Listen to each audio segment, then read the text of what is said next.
Hola, buenas tardes chicas. No puedes cambiar la orientación.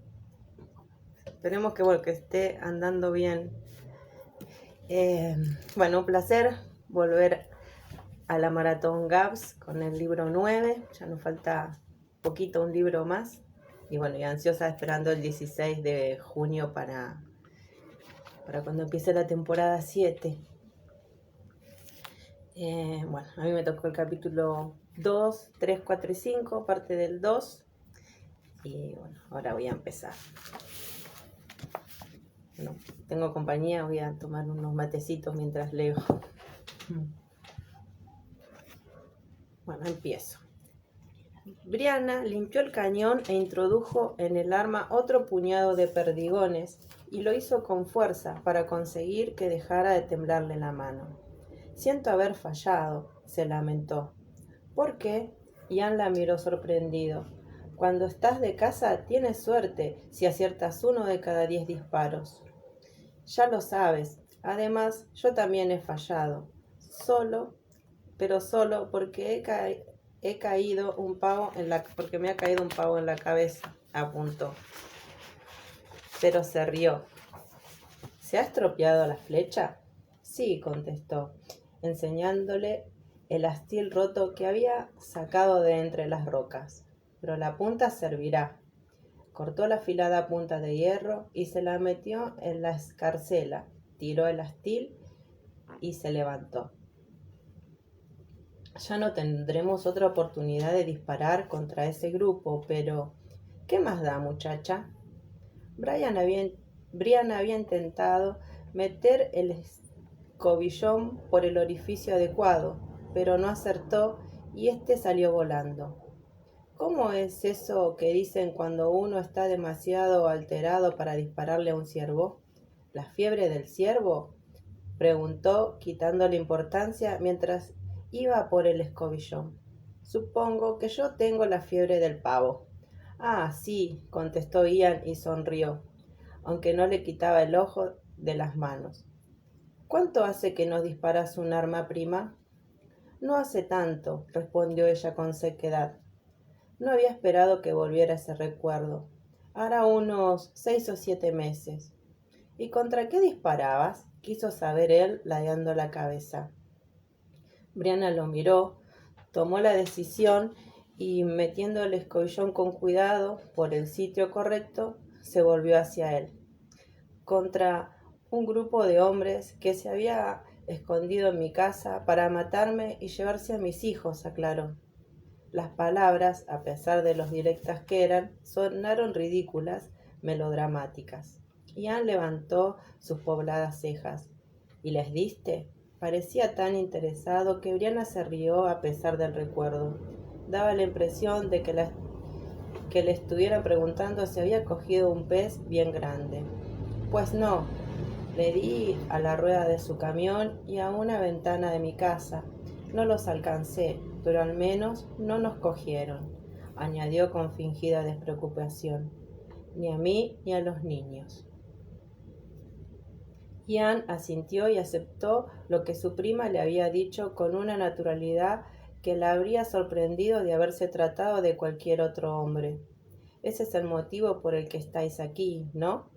Ian miró a su alrededor sin pensarlo, como si estuviera oteando el bosque en busca de posibles enemigos. Y ella se preguntó de pronto qué se sentiría viviendo con Ian, sin acabar de saber nunca si una estaba hablando con el hombre escocés o con el indio Mohawk. Y entonces sintió mucha curiosidad por Rachel. Básicamente sí, contestó.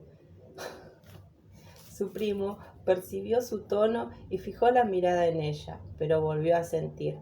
Entonces, ¿volverás para matarlos? Se lo preguntó en serio y Brianna tuvo que esforzarse para reprimir la rabia que se apoderaba de ella cada vez que pensaba en Rob Cameron y sus malditos compinches. No era el miedo ni el recuerdo lo que le había provocado el temblor que tenía en ese momento en las manos. Era el recuerdo de la abrumadora necesidad de matar que había sentido al tocar el gatillo. Ojalá, dijo de manera sucinta, pero no puedo. Físicamente me refiero. Agitó la mano para olvidar el asunto. Ya te lo contaré luego. Ni siquiera se lo hemos explicado a mamá y a papá todavía. Llegamos ayer por la noche. A Briana se le escapó un gran bostezo, como si de pronto hubiera recordado el largo y duro camino que había hecho a través de los pasos de montaña. Ian se rió y negó con la cabeza. ¿Es posible que papá me dijera que tienes un bebé?, preguntó al fin, cambiando de tema. A los labios de Ian volvió a asomar esa enorme sonrisa. Así es, contestó, y el rostro le brilló con tanta alegría que Briana también sonrió. He tenido un hijo. Todavía no tiene nombre, pero lo llamamos Oji, por Oglethorpe, explicó al ver que ella sonreía más al escuchar el nombre. Estábamos en Savannah cuando a Rachel se le comenzó a notar el embarazo. Estoy deseando presentártelo. Y yo, afirmó ella, aunque no comprendía la conexión entre Savannah y el nombre Oglethorpe, deberíamos. La interrumpió un río en la lejanía e Ian se puso en pie de manera automática, observando. ¿Ha sido papá?, quiso saber Briana. Creo que sí. Ian le tendió la mano y le ayudó a levantarse mientras recogía el arco casi al mismo tiempo. Vamos. Briana cogió la escopeta recién cargada y corrió sin pensar en los arbustos, las piedras, las ramas de los árboles, los arroyos o cualquier otra cosa. Su primo serpenteaba por el bosque como una rapidísima culebra, y ella se abría paso tras él, rompiendo ramas y poniéndose la manga en la cara para protegerse los ojos. Ian se detuvo en seco en 2 ocasiones y la agarró del brazo cuando ella se precipitaba sobre él. Después aguardaron juntos, escuchando, tratando de serenar sus respectivos corazones y respiraciones aceleradas por el tiempo suficiente para poder oír más allá del susurro del bosque. La primera vez, y después de lo que parecieron varios minutos de agonía, oyeron por encima del viento una especie de berrido que dejaba paso a unos gruñidos. —¿Jabalí? —preguntó Briana como entre boconada y boconada de aire. Los jabalíes podrían ser grandes y muy peligrosos. Ian negó con la cabeza y tragó saliva. —Oso —afirmó, y respirando profundamente, la cogió de la mano y echaron a correr. La segunda vez que se pararon a recuperar el aliento, ya no oyeron nada. —¡Tío Jamie! —gritó Ian en cuanto tuvo aliento suficiente. Nada, y Briana gritó —¡Papá! —tan fuerte como pudo. Fue un lastimoso y sutil sonido en la inmensidad de la montaña. Esperaron, gritaron, volvieron a esperar, y tras el último grito y el posterior silencio, corrieron otra vez mientras Ian lideraba el camino de vuelta hacia los rosales y el ciervo muerto. Se detuvieron entre tropezones en un peñasco que se elevaba por encima de la hondanada, los dos con el pecho agitado por la falta de aire. Briana le cogió del brazo. —Hay algo ahí abajo. Los matorrales se estaban agitando. No lo hacían de la misma forma en que lo habían hecho durante la muerte del ciervo, pero no había duda de que se sacudían por los movimientos intermitentes de algo más grande que Jamie Fraser. Desde donde estaba, Briana oía con claridad los gruñidos, el desgarro baboso de los tendones, huesos rotos y algo que masticaba. —¡Oh, Dios! —masculló Ian en voz baja, pero no lo dijo lo bastante flojo, y el pánico provocó un vértigo oscuro que salió del pecho de Briana. A pesar de ello, cogió todo el aire que pudo y gritó —¡Papá! una vez más. —Ah, ahora parecéis —se quejó una voz escocesa grave e irascible desde algún lugar por debajo de sus pies. —Espero que hayas traído un pavo que poder echar al puchero, muchacha, porque no vamos a cenar carne de venado esta noche. Briana Se tumbó en el suelo y asomó la cabeza por el borde del peñasco, abrumada por el alivio de ver a su padre 3 metros hacia abajo, de pie sobre la cornisa a donde lo habían llevado antes. Dejó de fruncir el ceño cuando la vio aparecer por lo alto. ¿Todo bien, muchacha?, preguntó. Sí, contestó, pero no hay pavo. ¿Qué diantre te ha pasado a ti? Jamie estaba despeinado y lleno de arañazos, tenía puntos y chorritos de sangre por los brazos y la cara, y un desgarro en una manga. Llevaba descalzo al pie derecho y tenía una espinilla llena de sangre. Miró hacia abajo desde la cornisa y volvió a fruncir el ceño.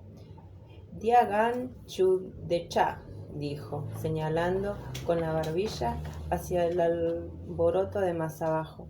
Acababa de desollar al ciervo de Ian cuando ha aparecido ese diablo peludo por entre los arbustos y me lo ha quitado. —¡Catcht! —exclamó Ian en tono disgustado. Estaba en cuclillas junto a Brianna, observando los rosales. Ella dejó de mirar a su padre un instante y vio algo muy grande y negro entre los arbustos, que muy concentrado se estaba ocupando de alguna cosa. Los matorrales crujían y temblaban mientras la criatura desgarraba al ciervo, y Brianna vio una recia pezuña trémula entre las hojas.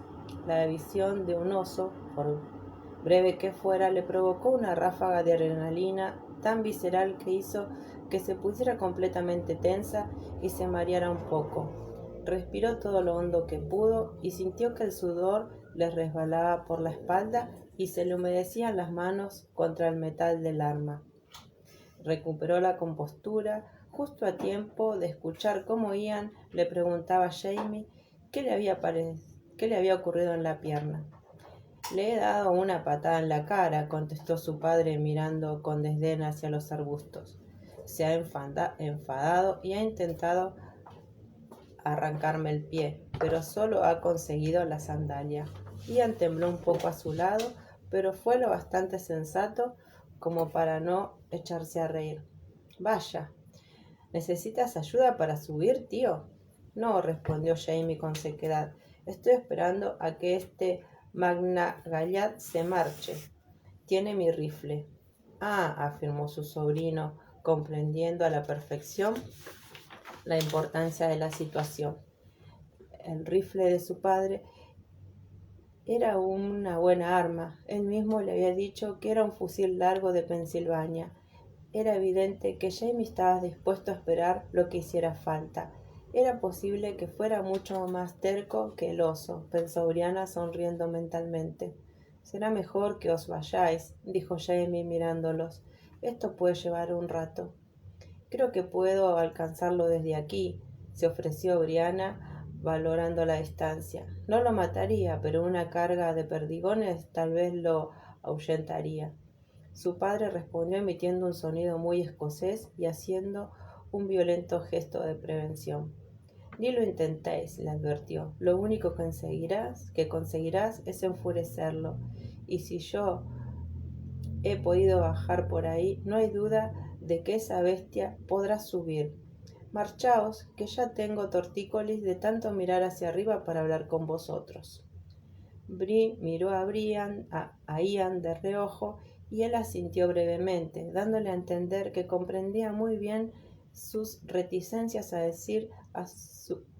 dejar a su padre descalzo en una cornisa a menos de 6 metros de un oso hambriento.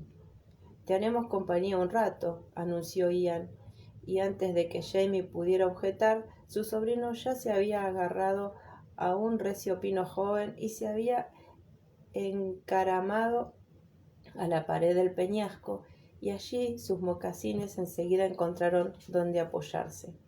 Brianna siguió su ejemplo y dejó caer su arma en las manos de su padre, antes de encontrar la forma de bajar poco a poco. Me sorprende que no lo hayas matado con tu cuchillo, tío Jamie, le estaba diciendo Ian. Los indios Tuscarora ¿no te llamaban mataosos? Brice se complació al ver que Jamie había recuperado la serenidad y se limitaba a lanzarle una mirada compasiva a Ian. ¿Has oído alguna vez eso de que un hombre se hace más sabio con la edad?, preguntó. Sí, contestó Ian un tanto desconcertado. Pues sí, no te vuelves más sabio, lo más probable es que tampoco te hagas viejo, repuso Jamie apoyando el arma contra el peñasco. Y ya soy lo bastante viejo para saber que no debo enfrentarme a un oso con un cuchillo por el esqueleto de un ciervo.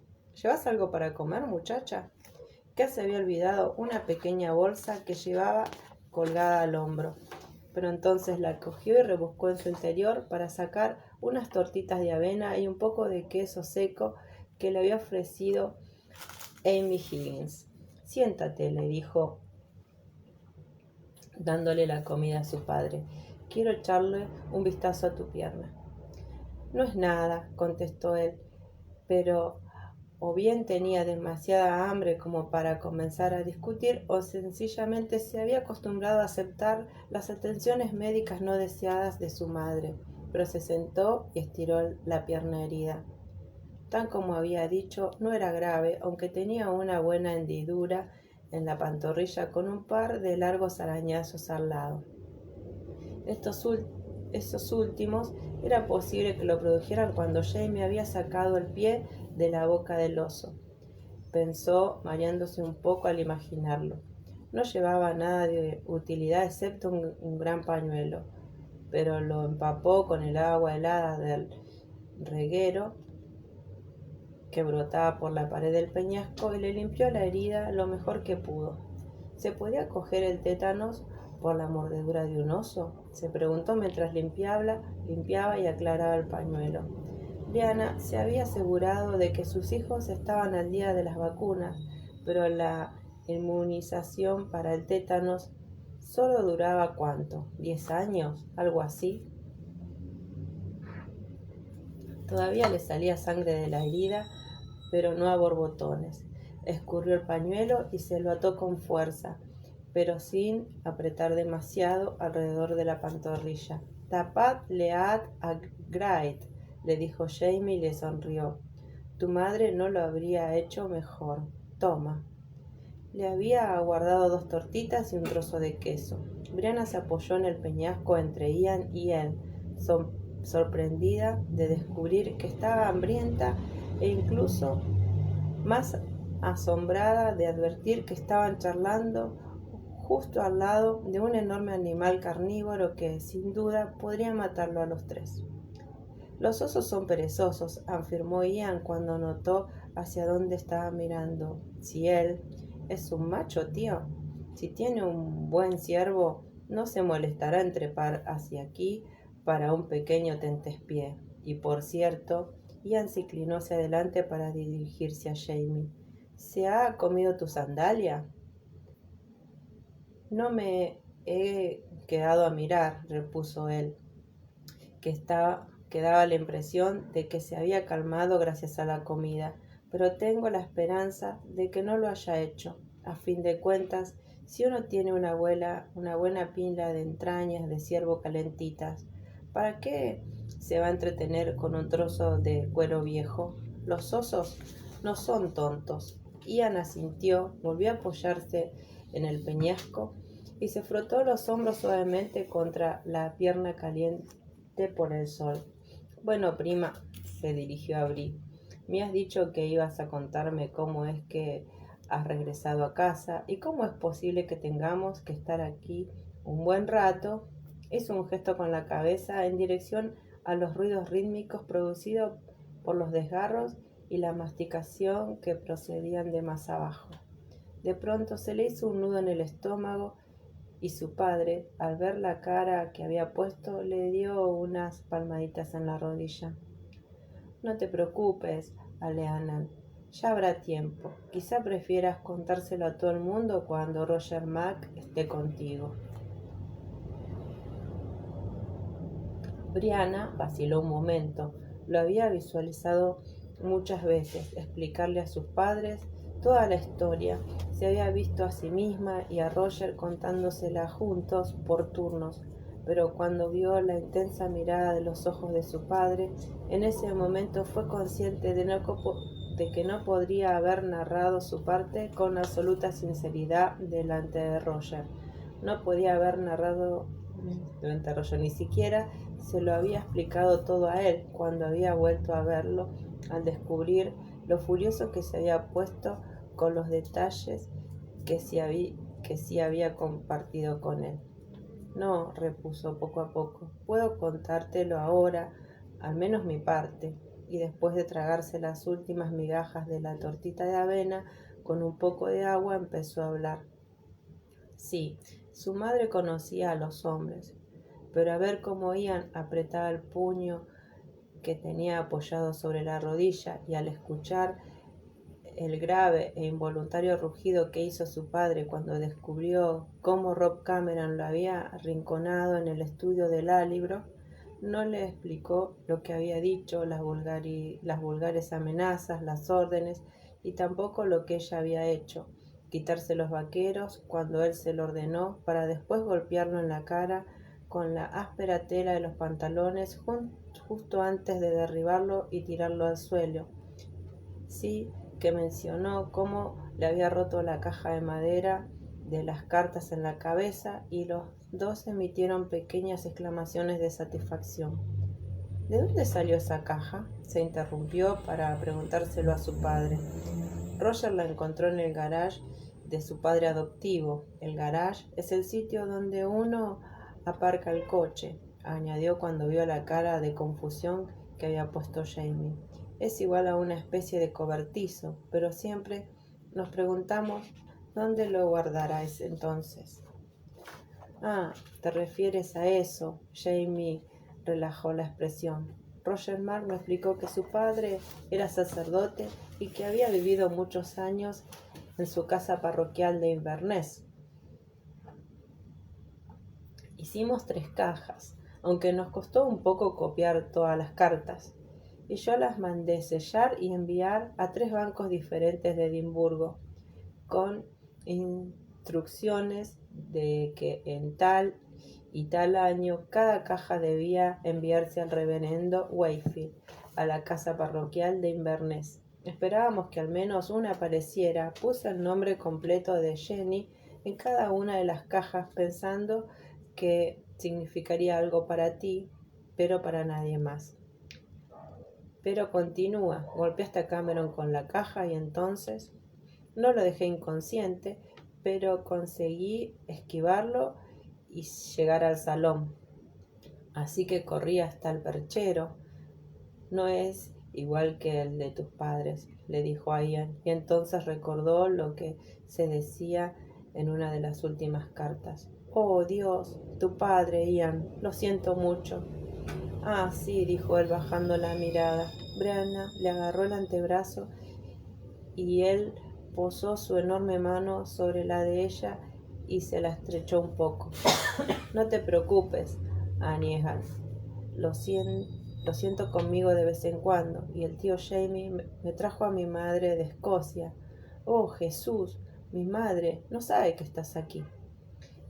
Pronto lo sabrá, intervino Jamie irritado. ¿Y vas a contarme qué diandre le pasó al idiota de Cameron? No del todo, contestó Brianna con tristeza, y terminó la historia, incluyendo las conspiraciones de Cameron y el tiroteo con A.K. Corral. Así que cogí a Jem y a Mandy y me fui a California, que está al otro lado de América, para pensar qué hacer, y al final decidí que no había otra alternativa. Teníamos que intentar encontrar a Roger. Me había dejado una carta en la que me decía que estaba en Escocia, y eso hicimos, y hizo un gesto para señalar la naturaleza que los rodeaba. Aquí estamos. Jamie inspiró hondo por la nariz, pero no dijo nada, y tampoco Ian, aunque asintió durante un instante como para sí mismo. Brianna se sentía extrañamente cómoda por la cercanía de los suyos, aliviada después de haberles contado la historia y haberles confiado sus miedos. Se sintió protegida como no lo había estado en mucho tiempo. Allá va, repuso Ian de pronto, y Brianna siguió la dirección de su mirada, donde vio el repentino y violento vaivén de los rosales, dando paso a la figura del oso que se alejaba tambaleándose. Su primo se levantó y le tendió la mano. Se estiró todo lo que pudo y se meció de un lado a otro, relajando bien las piernas. Se sentía tan aliviada que apenas oyó lo que dijo su padre cuando se levantó detrás de ella. ¿Qué? Preguntó volviéndose hacia él. He dicho que hay algo más, ¿no? Más, respondió ella con una media sonrisa. ¿No te parece suficiente para empezar? Jamie hizo un ruidito escocés a medio camino entre la disculpa y la advertencia. Ese Robert Cameron intervino. Has dicho que es posible que leyera tus cartas. Un hilillo de agua helada resbaló por la espalda de Brianna. Sí. La sensación de apacible seguridad se había desvanecido de repente. Entonces sabe lo del loro jacobita que tenemos escondido junto con el whisky y también dónde está.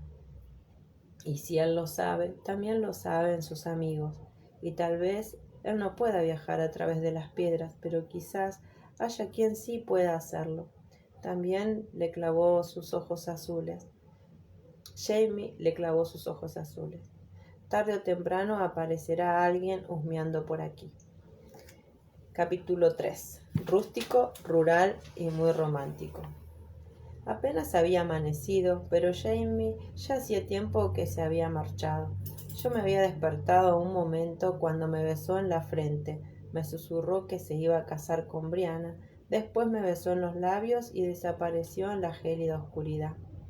Volví a despertarme 2 horas después en el cálido nido de cubrecamas viejos, donados por los Crombie y los Lindsay, que hacían las veces de cama, y me senté en camisón con las piernas cruzadas, quitándome con los dedos algunas hojas y brisnas de hierba del pelo, disfrutando de la sensación poco frecuente de poder despertar despacio, en lugar de sufrir una impresión habitual de que me habían disparado con un cañón.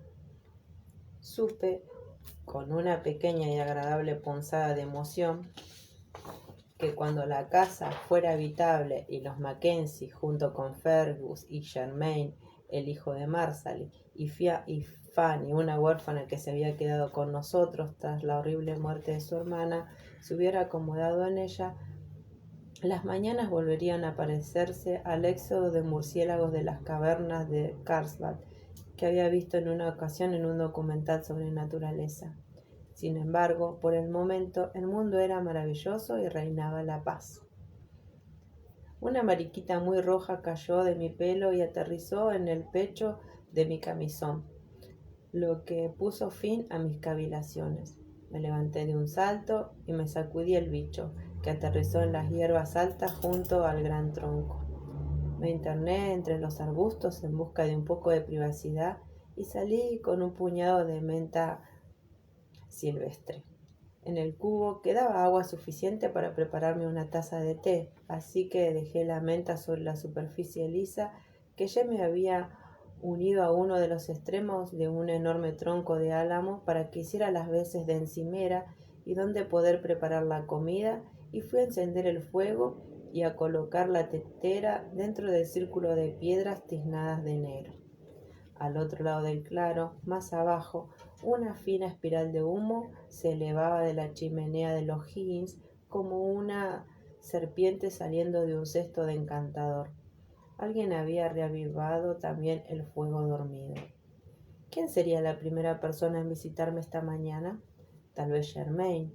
Había dormido con Jamie en la cabaña de los Higgins la noche anterior, pero no era mucho más madrugador que yo. Fanny estaba bastante lejos, con la viuda Donaldson y su numerosa prole. Ella tardaría mucho más. Será Roger, pensé, y se me hinchó un poco el corazón. Roger y los niños. El fuego lamía las paredes de la tetera de hojalata. Levanté la tapa y eché un puñado generoso de hojas de menta en el agua, agitando primero los tallos para deshacerme de los posibles parásitos. El resto lo até con un cordel y lo enganché entre las demás hierbas que tenía colgadas en las vigas de mi consulta improvisada. Consistía en 4 postes con una celosía en lo alto cubierta con ramas de cicuta y que proporcionaba cierta sombra y cobijo. Tenía 2 taburetes, uno para mí y otro para el paciente, y una pequeña mesa un tanto rudimentaria sobre la que poder tener a mano los instrumentos necesarios. Jamie había construido un cobertizo de lona junto al refugio para disponer de un poco más de privacidad si era necesario. También para utilizarlo como almacén de las medicinas que guardaba en barriles, jarras o cajas a prueba de mapaches. Era rural, rústico y muy romántico. Estaba lleno de bichos, era sucio, vivíamos a merced de los elementos y de vez en cuando no podías evitar esa sensación en la nuca, como si alguna criatura te estuviera observando mientras consideraban la posibilidad de devorarte, pero me gustaba. Miré con ilusión los nuevos cimientos. La casa tendría 2 chimeneas de piedra de gran tamaño. Una ya estaba media construida y se erguía recia como un monolito entre la estructura de tablones que pronto se convertiría, o eso esperaba, en nuestra cocina y comedor. Jamie me había prometido que levantaría una espaciosa estancia y le colocaría un techo de lona temporal en las próximas semanas, para que pudiéramos volver a dormir y cocinar bajo un techo. El resto de la casa, eso dependía de las ambiciosas ideas de él y Brianna hubieran concebido durante la conversación que había mantenido la noche anterior. Me parecía recordar descabellados comentarios acerca de la posibilidad de usar hormigón e incluso fontanería, cosa que esperaba que no prosperase, por lo menos hasta que tuviéramos un techo sobre nuestras respectivas cabezas y un suelo bajo los pies. Por otra parte, el sonido de unas voces en el camino de más abajo me indicó que mi esperada compañía había llegado. Sonreí y, por otra parte, dispondríamos de 2 pares de experimentadas y competentes manos más que nos ayudarían a construirla. De pronto apareció la cabeza roja despeinada de Jem, que esbozó una enorme sonrisa al verme. ¡Abuela!, gritó y me enseñó un panecillo de maíz un poco aplastado. Te hemos traído el desayuno. Me había traído un desayuno que, teniendo en cuenta la situación, era muy generoso. 2 panecillos de maíz recién hechos, hamburguesas de salchicha a la parrilla envuelta en hojas de bardana, un huevo duro, todavía caliente, y una pizca de la mermelada de arándanos de Amy del año anterior, pegada al fondo del tarro. La señora Higgins dice que le devolvamos el tarro vacío, me informó Jamie cuando me lo dio. Solo miraba el tarro con un ojo. El otro no lo despegaba del gran tronco que la oscuridad había escondido la noche anterior. Vaya, ¿qué clase de árbol es? Es un álamo, dije cerrando los ojos de placer al tomar el primer bocadito de salchicha. El gran tronco medía unos 20 metros. Había sido bastante más largo antes de que Jamie hubiera utilizado la madera de la copa para la construcción de la casa y para hacer fuego. Tu abuelo dice que probablemente midiera más de 30 metros antes de caer. Mandy estaba intentando subirse al tronco. Jem le dio un pequeño empujón y después se apoyó en él para contemplar la longitud, en su mayor parte liso y pálido, pero salpicado aquí y allá con restos de corteza y extraños bosquecillos de hongos y musgo. ¿Se cayó durante la tormenta? Sí, contesté. Le había caído un rayo en la copa, pero no sé si fue durante la misma tormenta que lo derribó. Quizá muriera a causa del rayo y la siguiente tormenta lo tumbase. Lo encontramos así cuando regresamos al cerro. Ten cuidado, Mandy. La niña se había puesto de pie y estaba caminando por encima del tronco con los brazos extendidos como una gimnasta y poniendo un pie delante del otro. El tronco medía más de 1,5 metros de diámetro en ese punto. Había mucho espacio en lo alto, pero si se caía se daría un buen golpe. Ven, cariño. Roger que había estado observando el perímetro de la casa con interés, se acercó y la bajó del tronco. ¿Por qué no vais James y tú a recoger leña para la abuela? ¿Te acuerdas de cuál es la mejor madera para hacer fuego? Claro, James pareció darse importancia. Ya le enseñaré. Yo ya lo sé, exclamó Mandy, fulminándolo con la mirada. Debes tener cuidado con las serpientes, le afirmó él. La niña se animó de golpe, olvidando su enfado. Quiero ver una serpiente. Jem, empezó a decir Roger cuando Jamie puso los ojos en blanco. Ya sé, papá, dijo. Si encuentro una pequeña, permitiré que la toque. Pero no le dejaré si tiene cascabel o si es peligrosa. Oh Jesús, murmuró Roger viéndolos marchar cogidos de la mano. Yo me terminé el último panecillo, me lamí un poco de la dulce mermelada que me había quedado en la comisura de los labios y lo miré con complicidad. Nadie murió la última vez que estuviste aquí, le recordé. Él abrió la boca para contestar, pero la volvió a cerrar y entonces me acordé. Mandy había estado a punto de morir la última vez, lo que significaba que lo que fuera que los había hecho regresar ahora. No pasa nada, repuso con firmeza en respuesta a la cara de inquietud que debí poner yo. Sonrió un poco y me cogió por el codo para llevarme al amparo de mi consulta. No pasa nada, repitió y carraspeó. Estamos bien, dijo un poco más fuerte. Estamos todos aquí y estamos bien. Ahora mismo es lo único que importa. Está bien, respondí solo un poco más tranquila. No preguntaré.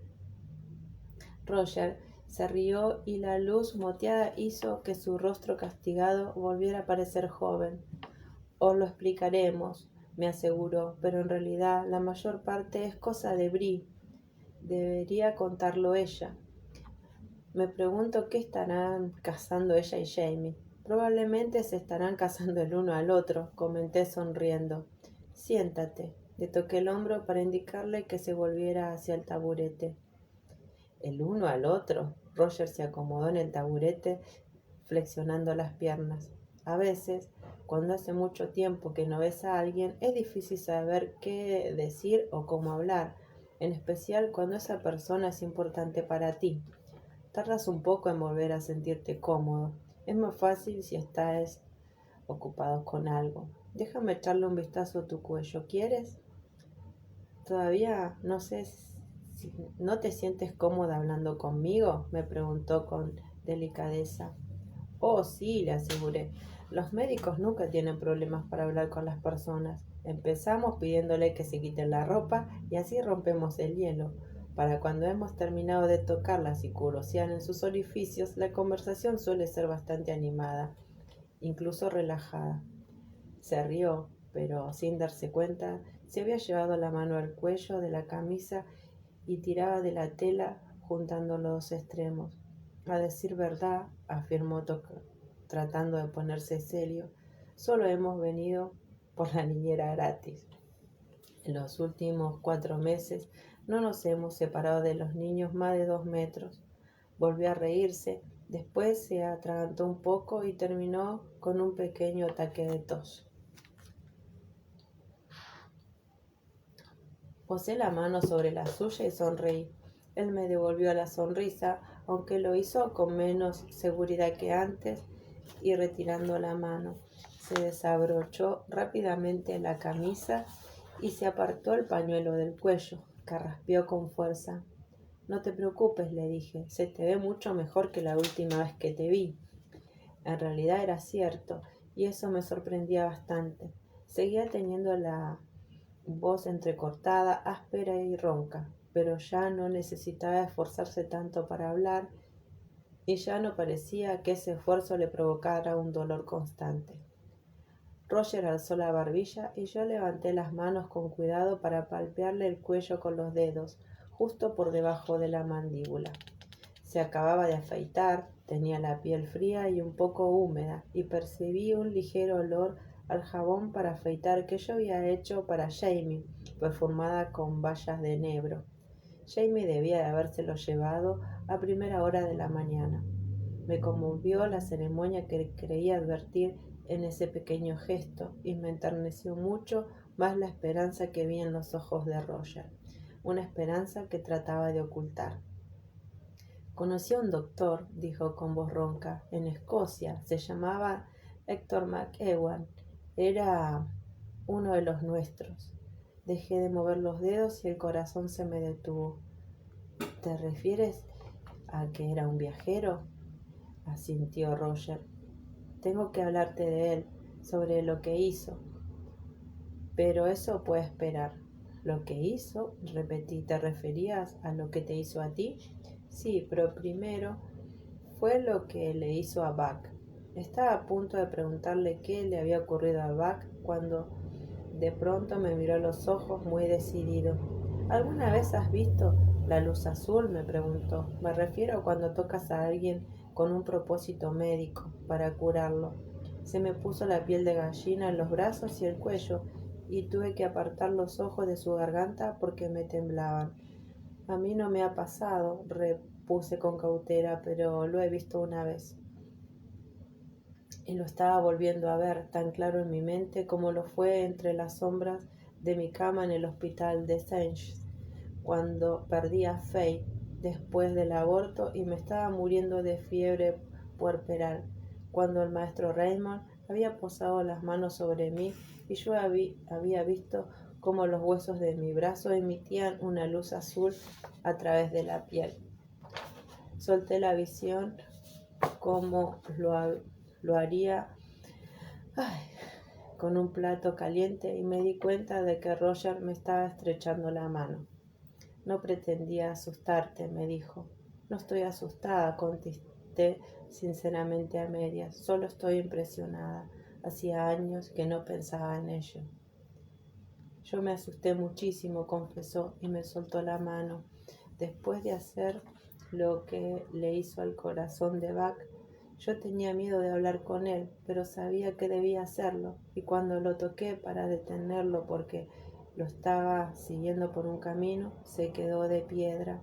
Y entonces se dio la vuelta y me puso la mano en el pecho. Roger la levantó sin pensar y se la llevó al pecho. Y él me dijo lo mismo que le había escuchado decir a Buck. Coñoscote, significa te conozco, aclaró al ver mi cara de asombro, en latín. Él supo lo que eras con solo tocarte. Una extraña sensación me estaba resbalando por los hombros y brazos. No era miedo exactamente, sino una especie de sobrecogimiento. Sí, yo no podía saber de él, se apresuró a añadir él. En ese momento no sentí nada raro, pero antes lo había estado observando con atención cuando había posado la mano sobre el pecho de Buck. Él había sufrido una especie de infarto cuando lo cruzamos por las piedras. Él vino contigo, Bree, y Roger hizo el mismo gesto de impotencia. No, eso fue antes. Bueno, Buck no se encontraba bien y las personas que lo habían acogido habían mandado a alguien a buscar al médico, un tal Héctor McEwan. Y él posó la mano sobre el pecho de Buck e hizo algunas cosillas y entonces vi, de verdad, Claire, lo vi, una tenue luz azul que emanaba de sus dedos y se extendía por su mano, por los clavos de Roosevelt. Roger se rió. Sí, exacto. Pero nadie más lo vio, señaló, perdiendo la sonrisa. Solo yo. Me froté las palmas de las manos muy despacio mientras me lo imaginaba. Buck, le dije, entiendo que sobrevivió, ¿no? ¿Cómo has preguntado? preguntado si lo habíamos visto. A Roger le cambió la cara al escuchar aquello y la sombra le oscureció los ojos. Sí, en ese momento, pero luego nos separamos cuando encontré a Bree y a los niños. Es una larga historia, concluí. Quizá deberíamos esperar a que Jamie y Bree vuelvan de cazar. Pero en cuanto a ese doctor McEwan, ¿te explicó algo acerca de la luz azul? Me resultaba raro pronunciar aquellas palabras en voz alta y sin embargo era capaz de visualizarlo. Sentía un ligero hormigueo en las palmas de las manos al pensarlo y me las miré sin querer. No, seguían rosadas. Roger estaba negando con la cabeza. No mucho, no con palabras, pero colocó la mano en mi garganta. Se llevó la mano al cuello y se tocó la cicatriz que le había dejado la cuerda del verdugo. Y pasó algo, dijo en voz baja.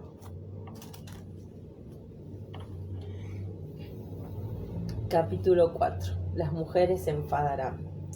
¿Puedes venir un momento a mi casa, prima?, preguntó Ian con una expresión extrañamente tímida. Por si Rachel ha vuelto, me gustaría que la conocieras. Me encantaría conocerla, repuso Bree sonriéndole y hablaba en serio. Miró a su padre alzando una ceja, pero él asintió. No me iría mal soltar esto un rato, confesó limpiándose el sudor de la cara con la manga. Y si has ordeñado las cabras, como te ha dicho tu madre que hicieras esta mañana, Ian tampoco diría que no a un vaso de leche. Ian y él llevaban los restos utilizables del ciervo recogidos en un rígido paquete dentro de la piel del animal, que estaba casi intacta, y colgados de una sólida vara que portaban sobre los hombros. Era un día caluroso. Había alguien en la cabaña de la alameda. La puerta estaba abierta y había una pequeña rueca en lo alto de la escalera de la entrada. Bajo la agitada sombra del follaje, junto a una silla con una cesta llena de borlas marrones y grises, que Brian imaginó que sería lana limpia recién cardada. No había ni rastros de quién fuera que estuviera hilando, pero se oía a unas mujeres cantando en gaélico dentro de la casa. Se detenían de vez en cuando, cada pocos compases, y se echaban a reír. Una voz clara volvía a cantar el estribillo y la segunda voz iba detrás, tropezando con alguna palabra, y se echaba de nuevo a reír.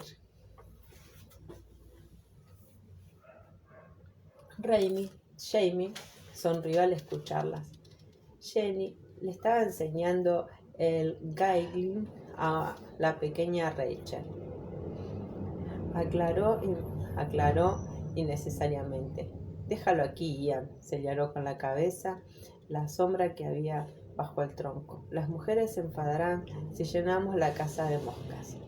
Alguien los oyó desde el interior de la casa, pues las mujeres dejaron de cantar y una cabeza asomó por la puerta abierta. Ian, una chica más o menos alta, morena y muy hermosa, salió de la cabaña, bajó del porche de un salto y cogió a Ian de la cintura con entusiasmo, gesto que él le devolvió enseguida. «Tus primos han venido, ¿ya lo sabes?» «Pues sí», contestó, dándole un beso en los labios. «Ven a saludar a mi prima Brianna Mowbray. Ah, y también al tío Jamie», añadió, dándose la vuelta. Brie estaba sonriendo, conmovida por el evidente amor entre los jóvenes Murray, y al mirar a su padre vio que él también tenía una sonrisa en los labios, y advirtió que su gesto se ensanchaba al mirar por detrás de ellos hacia la puerta abierta, por donde había salido una pequeña mujer con un bebé en brazos envuelto en un arrullo.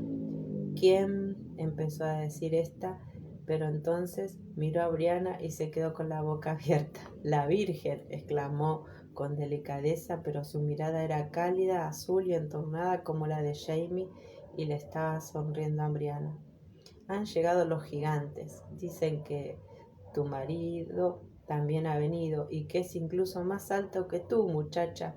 Y me han dicho que también tienes hijos y que, según Tengo entendido, crecen como las malas hierbas, como las setas venenosas, respondió Brianna, riendo, y se inclinó para abrazar a su diminuta tía.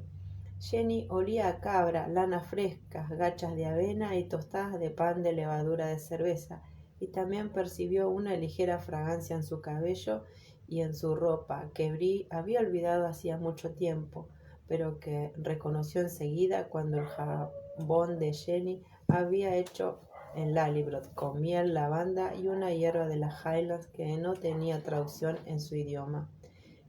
Me alegro mucho de verte, anunció, y advirtió que se le llenaban los ojos de lágrimas, pues el olor del jabón le recordó a Lallybroch, tal como lo había visto por primera vez, y con ese fantasma llegó otro más fuerte detrás, el fantasma de su propio Lallybroch. Reprimió las lágrimas y siguió con una sonrisa trémula en la cara, aunque no tardó en desaparecer al recordar. Oh, tía, siento mucho lo del tío Ian. La pérdida la asaltó de nuevo, a pesar de que Ian Marry, el mayor, llevaba muerto toda la vida de Brianna, a excepción de algunos pocos años, y que ella solo lo había visto una vez. De pronto la pérdida parecía reciente. Jenny bajó la vista y le dio unas palmaditas al bebé en la espalda. Tenía la cabecita cubierta de una pelusa de color castaño claro, como un pollito de gallina pintada. «Ay», repuso en voz baja, «mi Ian sigue conmigo. Puedo verla en la cara de este pequeño con toda claridad». Le dio la vuelta al bebé con mucha habilidad y se lo apoyó en la cadera, desde donde el pequeño miraba a Brianna con unos enormes ojos redondos del mismo color castaño claro que los de su primo Ian y su padre. «Oh», exclamó Brianna, encantada y consolada al mismo tiempo. Alargó la mano un tanto vacilante y le ofreció un dedo al bebé. «¿Y te llamas Oggy?» Jenny y Rachel se rieron, una con sincera diversión y la otra con remordimiento.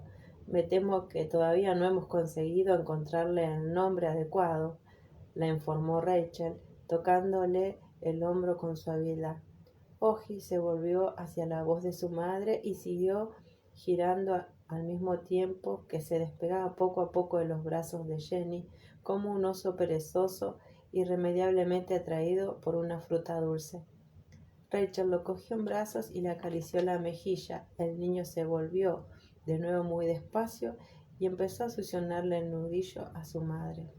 Ian dice que los niños Mohawk encuentran el nombre que les corresponde cuando son mayores y que hasta entonces solo tienen apodos. Al escuchar aquello, Jenny alzó sus torneadas cejas negras. «¿Me estás diciendo que el niño se va a llamar Oggy hasta... cuándo?» «Oh, no», le aseguró Rachel. «Estoy segura de que se me ocurrirá algo antes de ese cuándo». La joven le sonrió a su suegra, que puso los ojos en blanco y volvió a centrarse en Brianna. «Me alegro de que tú no tuvieras el mismo problema con tus hijos, Ania. Jamie decía en sus cartas que se llamaban Jeremiah y Amanda, ¿verdad?» Brianna tosió y evitó la mirada de Rachel. Jeremiah Alexander Ear Fraser Mackenzie, anunció, y Amanda Hope Claire Mackenzie. Jenny asintió con aprobación, ya fuera por la claridad o la cantidad de los nombres. Jenny, el padre de Brie, apareció en el porche, sudando y despeinado y con la camisa manchada de sangre. «Ian no encuentra la cerveza». «Nos la hemos bebido», le contestó Jenny a gritos sin volverse siquiera. «Vaya», volvió a meterse en la casa, tal vez para buscar otra bebida potable, y dejó en el porche sus húmedas huellas tiznadas de sangre. «¿Qué le ha pasado?», preguntó Jenny, alternando la mirada entre las huellas y Brianna, que se encogió de hombros. «Un oso». «Ah», Jenny pareció tardar un momento en digerirlo y después negó con la cabeza. «Entonces me imagino que tendré que dejar que se tome una cerveza». Y se marchó tras los hombres, dejando a Brianna y a Rachel en la puerta de la casa. «Me parece que nunca había conocido a una cuáquera», dijo Brianna después de un silencio un poco incómodo. ¿Te dice cuáquero? No pretendo. No, nosotros nos llamamos amigos, explicó Rachel sonriendo de nuevo, aunque la palabra cuáquero no es ofensiva, pero seguro que habrás conocido alguno. Quizá no lo sepas si el amigo prefirió no emplear nuestra forma de hablar para dirigirse a ti. La mayoría de nosotros no tenemos rayas lunares o cualquier otra marca física por la que se nos pueda distinguir. La mayoría de vosotros. Bueno, como es normal, yo no alcanzo a verte la espalda, pero estoy segura de que ella me hubiera advertido si tuviera algo digno de mención. Brianna se sonrió, sintiéndose un tanto mareada a causa del hambre, el alivio y la sencilla y recurrente alegría de volver a estar de nuevo con su familia. Una familia que por lo visto había crecido. Me alegro mucho de conocerte, le dijo a Rachel. No me imaginaba cómo sería la chica que pudiera casarse con Ian. Siento que suene tan mal.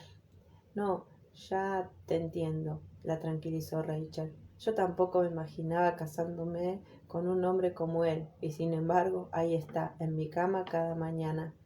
Dicen que el Señor obra de formas misteriosas.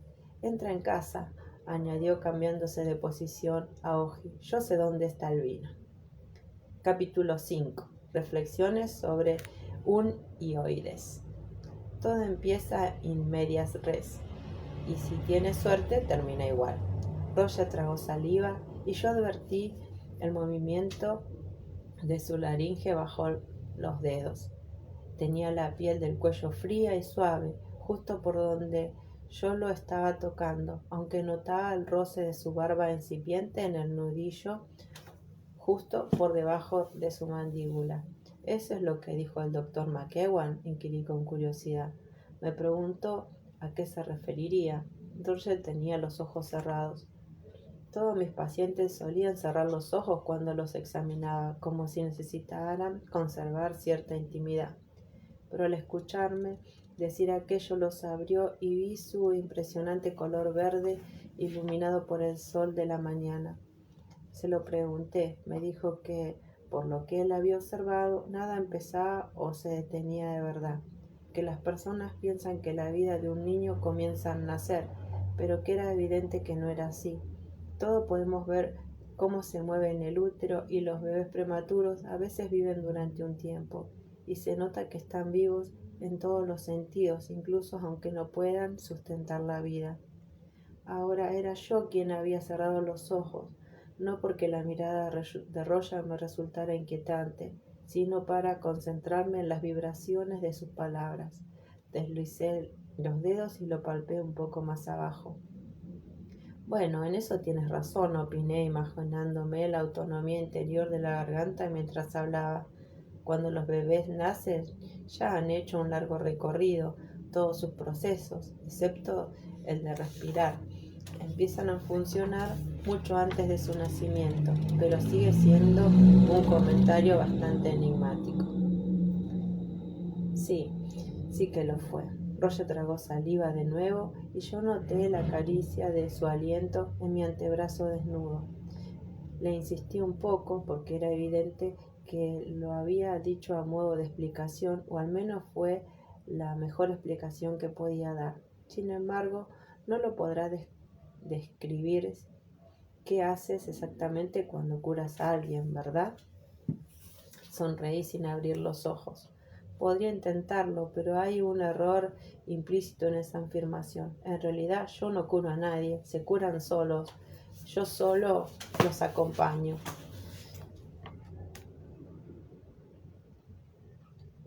Un sonido que no era exactamente una carcajada hizo que su laringe hiciera un movimiento un poco raro. Me pareció sentir una pequeña concavidad debajo del pulgar, justo donde la cuerda había comprimido el cartílago de manera parcial. Me llevé la otra mano al cuello para comparar. Eso fue lo que dijo él, Héctor McEwan, pero él sí que curaba a la gente. Yo vi cómo lo hacía. Aparté las manos de nuestros respectivos cuellos y abrí los ojos. Me hizo un rápido resumen de su relación con William Buckley, desde la implicación de Buck en su ahorcamiento en Alamance, a través de la reaparición de su ancestro en Inverness en 1980, hasta cuando Buck colaboró con él buscando a Jem después de que el anterior socio de Brianna, Rob Cameron, hubiera secuestrado al chico. Fue entonces cuando se convirtió en algo más que un amigo, confesó Roger. Bajó la vista y carraspeó. Me acompañó a buscar a Jem. Claro que Jem no estaba allí, pero encontramos a otro Jeremías. Mi padre, dijo de pronto con la voz entrecortada. Yo hice ademán de cogerle la mano por impulso, pero él hizo un gesto para quitarle importancia y carraspeó de nuevo. No pasa nada, ya te lo contaré después. Tragó saliva y se enderezó un poco. Entonces volvió a mirarme a los ojos. Pero Buck, que es como lo llamábamos, y yo, cuando cruzamos a través de las piedras para ir en busca de Jem, nos quedamos afectados por la travesía. Me parece que tú dijiste que la cosa empeoraba si lo hacías más de una vez, ¿no es cierto? Tampoco diría que hacerlo una vez no afectase, contesté, estremeciéndome internamente al recordar ese vacío, un caos donde solo parece que haya espacio para el ruido. Eso y el ligero parpadeo del pensamiento, todo lo que a uno lo mantiene unido entre una respiración y otra. Pero sí, empeora. ¿Qué te pasó a ti? A mí no mucho. Me quedé inconsciente durante un rato y me desperté apurado. Me costaba respirar, pero Buck frunció el ceño y vi que cambiaba algo en sus ojos al echar la mirada de nuevo hacia su interior y ver la colina verde de Cran Nadur a despertar con la lluvia en la cara. Igual que me había ocurrido a mí en 3 ocasiones, se me erizó el vello de la nuca. Parecía algo del corazón, le dolía el pecho y el brazo izquierdo y le costaba respirar. Dijo que era como si estuviera un peso en el pecho y no podía levantarse. Pero le di un poco de agua y al poco tiempo pareció que se encontraba mejor. Al menos podía caminar y no quiso ni oír hablar de detenernos y descansar. Entonces se habían separado. Buck fue a buscar el camino hacia Inverness. Roger había ido al Alebro y... ¿Lálebro? Esa vez lo cogí del brazo. ¿Fuiste al Lálebro? Sí, contestó y sonrió. Me estrechó la mano que yo le había apoyado en el brazo. Conocí a Brian Fraser. Que tú, pero a Brian. Sacudí la cabeza para aclararme las ideas. Aquello no tenía sentido. No, no tenía sentido, admitió. Era evidente que había adivinado mis pensamientos por la cara que había puesto y sonrió al advertirlo. No fuimos a donde, es decir, al momento al que pensábamos que íbamos a ir. Terminamos en 1739. Me lo quedé mirando fijamente un buen rato y él se encogió de hombros con impotencia. Más tarde, dije con firmeza y volví a levantar las manos hacia su cuello mientras pensaba, in medias res, ¿a qué dientes se referiría McEwan con eso? Distinguía muy bien los gritos de los niños a lo lejos en dirección al arroyo y el agudo graznido de un halcón en lo alto de un tronco a los pies de nuestro claro. Podía visualizarlo o visualizarla. En mi mente era una enorme silueta oscura como un torpedo en lo alto de una rama seca, y estaba empezando a oír o creer que oía la vibración de la sangre en el cuello de Roger. Era un sonido débil, independiente de las palpitaciones de su pulso, y el hecho de poderlo oírlo a través de las yemas de los dedos me parecía del todo normal. Háblame un poco más, le sugerí, tanto para evitar oír lo que me parecía estar oyendo, como para relajarle la laringe, acerca de cualquier cosa. Emitió un pequeño sonido reflexivo, pero le provocó tos y yo bajé la mano para que él pudiera girar la cabeza. Perdona, repuso. Bob Higgins me está diciendo que el cerro está creciendo. Según me ha dicho, hay muchas familias nuevas. Como la mala hierba, advertí volviendo a llevar la mano sobre su cuello. Al volver descubrimos que se habían instalado por lo menos 20 familias nuevas y han venido 3 más desde que regresamos de Savannah, a donde nos había llevado la guerra durante un tiempo. Roger asintió frunciendo un poco el ceño y me miró de soslayo con sus ojos verdes. ¿Hay algún pastor entre los nuevos? No, me apresuré a contestar. Eso es lo que... Es decir, ¿sigues pensando que...? Sí, me miró con cierta timidez. Todavía no me he ordenado del todo. Tendré que solventarlo de alguna forma. Pero cuando decidimos regresar, Bri y yo estuvimos hablando sobre lo que podríamos hacer y alzó los hombros con las palmas de las manos apoyadas en las rodillas. Eso es lo que podría hacer yo. Ya habías ejercido como pastor aquí, le recordé al ver la expresión de su cara. ¿De verdad necesitas ordenarte formalmente para volver a hacerlo? No tuvo que pensar. Ya hacía tiempo que había reflexionado al respecto. Sí, reconoció, no me siento mal por haber enterrado o casado antes o por haberlos bautizado. Si alguien tenía que hacerlo, y yo era la única opción. Pero quiero hacerlo bien, sonrió un poco. Quizás sea como la diferencia que hay entre prometido y ser casado, entre una promesa y un juramento. Aunque uno sepa que jamás romperá la promesa, busco las palabras adecuadas, quiere sentir el peso del juramento, algo que lo respalde. Un juramento. Yo había hecho varios, y Roger tenía razón. Todos ellos, incluso los que había roto, significaban algo, tenían un peso. Y algunos de ellos me habían respaldado y seguían en pie. Es cierto, es distinto, convine. ¿Sabes? Tenías razón, comentó como sorprendido y me sonrió. Es fácil hablar con un médico, en especial si le tiene a uno cogido por el cuello. Entonces, ¿te gustaría probar el método de McEwan? Me puse derecha y cerré las manos sin pensar. No puede hacer daño, dije con la esperanza de estar en lo cierto. Ya sabes que, añadí un tanto vacilante y noté que la nuez de Roger se movía bajo mi mano. Ya lo sé, admitió con la voz ronca, sin expectativas. Si ocurre algo, pues ocurre, y si no, tampoco habré empeorado. Asentí y le palmé el cuello con la yema de los dedos. La traqueotomía que le había practicado para salvarle la vida le había dejado una cicatriz más pequeña en la base de la garganta, una pequeña incisión de unos 2 centímetros. La presioné con el pulgar y sentí las anillas del cartílago sano por encima y por debajo. Lo estaba tocando con tanta suavidad que se estremeció un poco y se le puso la piel de gallina en el cuello. Se le escapó una suave carcajada.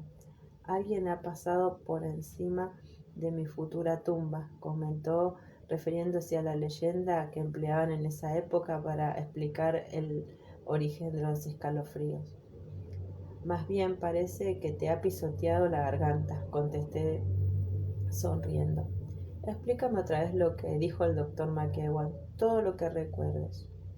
No había apartado la mano y noté que se le agitaba la nuez al carraspear con fuerza. Me palpó la garganta de un modo muy parecido a lo que estás haciendo tú, señaló devolviéndome la sonrisa, y me preguntó si sabía lo que era el hueso hioides, dijo. Sin ser consciente de ello, Roger hizo un ademán de llevarse la mano a la garganta, pero la detuvo a escasos centímetros de llegar a tocarla. Que el mío estaba un poco más arriba de lo normal y que si yo lo hubiera tenido en el sitio habitual estaría muerto. Ah, sí, indiqué interesada.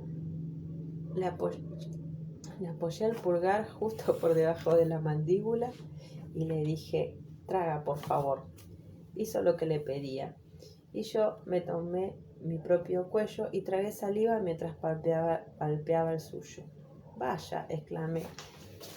Es una muestra pequeña y no hay duda de que podría haber diferencias atribuibles al género, pero podría estar en lo cierto. Quizá seas un neandertal. ¿Un qué? Se quedó mirándome.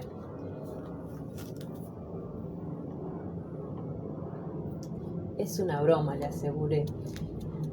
Pero lo que sí es cierto es que una de las diferencias entre los neandertales y los humanos modernos es el hioides.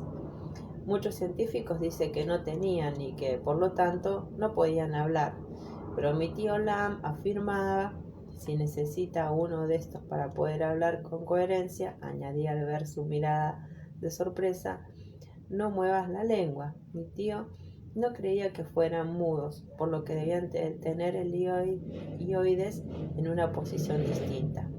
Eso es fascinante, comentó Roger con educación. Carraspeé y volví a rodearle el cuello. Bien, y después de decir eso acerca de tu hioides, ¿qué hizo McEwan?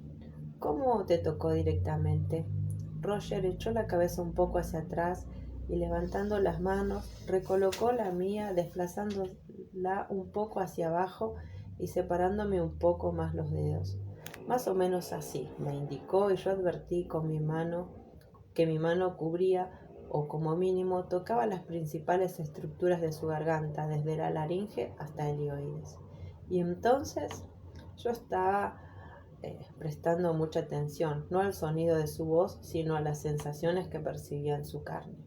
Había tenido las manos pegadas a su cuello decenas de veces, sobre todo mientras se recuperaba del ahorcamiento, pero entre unas cosas y otras hacía varios años que no se lo tocaba hasta ese día. Podía sentir los músculos sólidos de su cuello, firmes bajo la piel, y percibía su pulso, fuerte y regular, quizá un poco rápido, y comprendí lo importante que aquello debía ser para él. Sentí un poco de aprensión al pensarlo. No tenía ni idea de lo que podía haber hecho Héctor McEwen o lo que Roger imaginaba que había hecho, y menos aún sobre lo que podía hacer yo.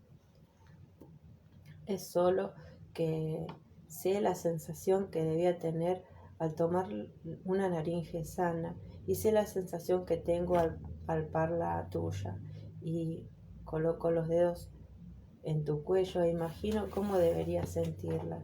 Eso es lo que había respondido McEwan, como Roger le había preguntado. Me cuestioné si yo sabía qué sensación debía tener al palpar una laringe sana. Sentí calor. Roger había vuelto a cerrar los ojos. Se estaba concentrando en mis manos. La pequeña protuberancia de su laringe estaba bajo la palma de mi mano y se balanceaba un poco cuando tragaba. Nada alarmante. La misma sensación que uno tiene al entrar en una estancia donde arde un fuego. ¿Ahora sientes calor cuando te toco? Debería, pensé, tenía la piel fría. Sí, respondió abriendo los ojos, pero es exterior. Lo notaba por dentro cuando McEwan hizo lo que hizo. Frunció el ceño concentrado. Lo sentí ahí. Levantó la mano y me movió el pulgar hasta que estuvo justo en el centro, directamente debajo del hioides. Y ahí abrió los ojos sorprendidos y se llevó un par de dedos a la clavícula, 2 o 3 centímetros por encima del hueso supraesternal. Qué raro, eso no lo recordaba. ¿Y también te tocó ahí? Deslicé los dedos inferiores hacia abajo y noté la aceleración de los sentidos que solía ocurrirme cuando estaba muy concentrada con el cuerpo de un paciente. Roger también lo advirtió y me miró sorprendido. ¿Qué? Empezó a decir, pero antes de que ninguno de los dos pudiera decir nada más, se oyó un agudo alarido procedente del claro de más abajo.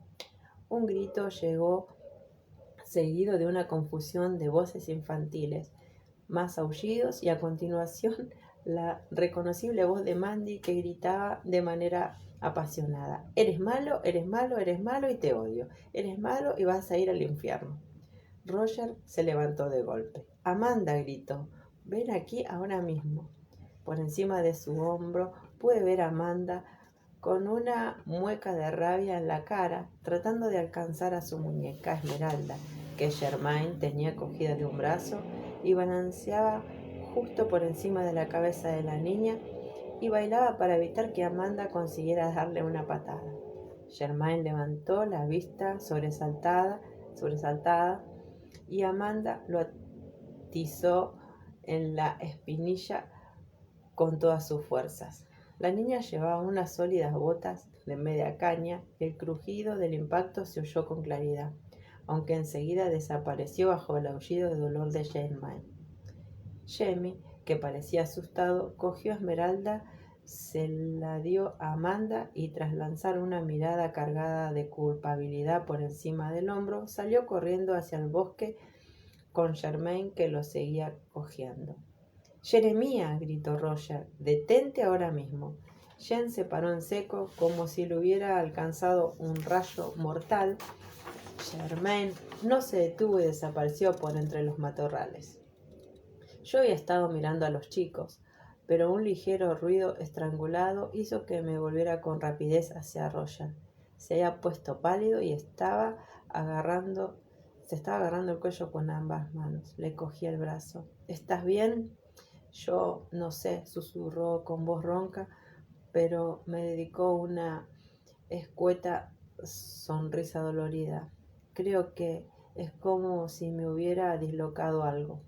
—Papá —dijo una vocecita a mi lado. Amanda sorbía con fuerza por la nariz mientras se extendían las lágrimas y los mocos por toda la cara.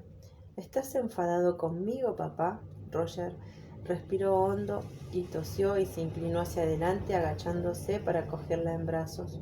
—No, cariño —le aseguró con delicadeza, pero lo hizo con una voz bastante normal y yo empecé a relajarme. No estoy enfadado, aunque no deberías decirle a nadie que va a ir al infierno. Ven, vamos a lavarte la cara. Se levantó con la niña en brazos y se volvió hacia mi mesa de mezclas, donde había una vasija y un aguamanil. —Ya lo hago yo —me ofrecí extendiendo las manos hacia Mandy. —Quizá tú quieras ir a hablar con Jem. Hizo un murmullo molesto y me dio a la niña. Mandy, a quien siempre le había gustado mucho acurrucarse, se me colgó con cariño del cuello y me rodeó la cintura con las piernas. —¿Podemos lavarle la cara también a mi muñeca? —preguntó. Esos niños malos la han ensuciado. Escuché a media las palabras de consuelo que Mandy le dedicó a Esmeralda y las quejas respecto a su hermano y Germain, pues casi toda mi atención estaba centrada en lo que ocurría en el claro más abajo. Oía la voz de Jem, aguda y argumentativa, y el tono firme y mucho más grave de Roger, pero no conseguí distinguir ninguna de las palabras que decían. Sin embargo, Roger estaba hablando y no oí que tosiera o se atragantara, y eso era bueno. El recuerdo de que no les había gritado a los niños fue incluso mejor. Yo lo había hecho antes. Era necesario, pues eran niños y la montaña era peligrosa, pero nunca lo había oído hacerlo sin que se le quebrase la voz, o sin que al terminar tosiera o tuviera que carraspear. McEwan había dicho que había mejorado un poco y que tardaría un poco en curarse. ¿De verdad lo había hecho? ¿Había hecho algo para ayudarlo? Me miré la palma de la mano con atención, pero estaba como siempre. Un corte medio curado que me había hecho con un papel en el dedo corazón, manchas de haber estado cogiendo moras y una ampolla en el pulgar de haber sacado de la chimenea una espumadera llena de tocino sin ayudarme de una agarradera para protegerme la mano, pero no había ni un rastro de luz azul. —¿Qué es eso, abuela? Amanda se apoyó en la mesa para mirarme la mano. —¿El qué? ¿Esa mancha negra? Creo que es tinta. Ayer estuve escribiendo en mi diario acerca del sarpullido de Christy Wilson. Al principio había pensado que el sarpullido era cosa del sumaque venenoso, pero persistía de un modo preocupante, aunque no había fiebre. ¿Sería una urticaria o alguna especie de psoriasis atípica? No, eso. Mandy me clavó en la mano uno de sus húmedos y gorditos dedos. Es una letra. Volvió la cabeza para mirarlo de cerca y me hizo cosquillas en el brazo con sus rizos negros. La letra J, anunció victoriosa. La J de Jemmy. Odio a Jemmy, añadió frunciendo el ceño. Contesté desconcertada. Era la letra J. La cicatriz se había convertido en una fina línea blanca, pero seguía viéndose con claridad.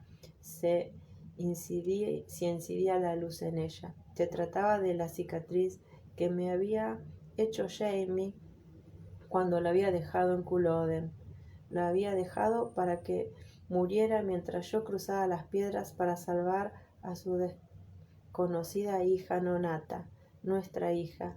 Y si yo no lo hubiera hecho, miré a Mandy con sus ojos castaños y sus rizos negros tan perfecta como una pequeña manzana en primavera. Oí a Jem fuera, que ahora se reía con su padre. Habíamos perdido 20 años de sufrimiento, dolor y peligro. Había valido la pena. Es por el nombre del abuelo, la J de Jamie, le expliqué a Amanda, que asintió como si tuviera mucho sentido al tiempo que estrechaba con sus bracitos a la muñeca empapada. Le toqué la mejilla mientras imaginaba por un instante que sus dedos pudieran estar teñidos de azul, aunque no lo estaban. Mandy, dije al respecto, ¿de qué color tengo el pelo? Cuando tenga el pelo blanco como la nieve, accederá a todo su poder. Una anciana sabia tuscarara, llamada Nayawen, me lo había dicho hacía algunos años, además de otras cosas inquietantes. Mandy se quedó mirándome fijamente durante un momento y después contestó con seguridad: cenizo. ¿Qué? Madre mía, ¿de dónde has aprendido esa palabra? Del tío Joe. Dice que Wagner es de color cenizo. ¿Quién es Wagner? El perrito de la tía Gale. Murmuré. Entonces todavía no. Muy bien, cariño. Vamos a colgar a Esmeralda para que se seque. Bueno, hemos terminado con la lectura. Bueno, espero que la hayan disfrutado y les mando un beso grande. Chao.